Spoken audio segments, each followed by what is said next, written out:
From the English Standard Version.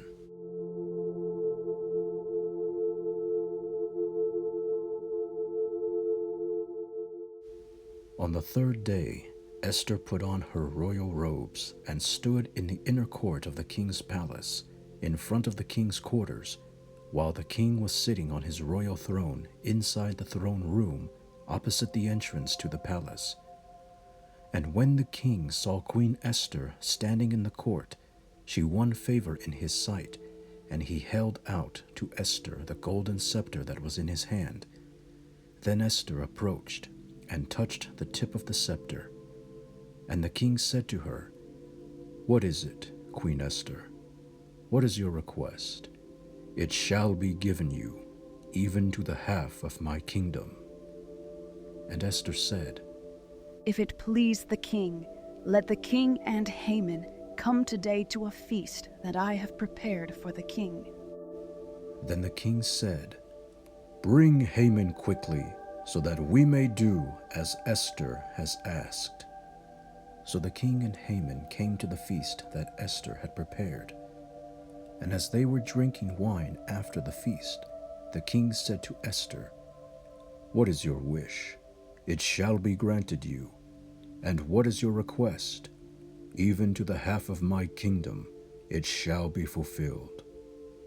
Then Esther answered, "My wish and my request is, if I have found favor in the sight of the king, and if it please the king to grant my wish and fulfill my request, let the king and Haman come to the feast that I will prepare for them, and tomorrow I will do as the king has said."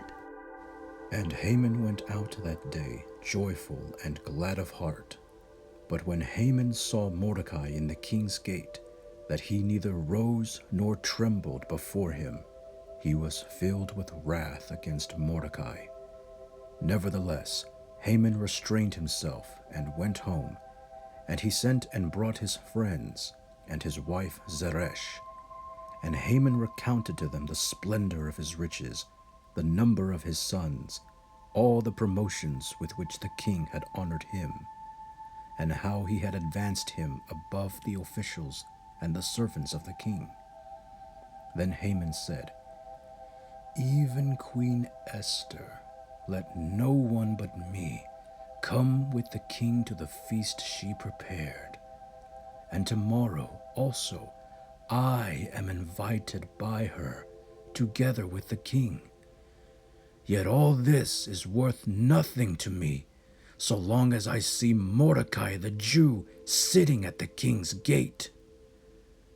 Then his wife Zeresh and all his friends said to him, "Let a gallows 50 cubits high be made, and in the morning tell the king to have Mordecai hanged upon it. Then go joyfully with the king to the feast." This idea pleased Haman, and he had the gallows made.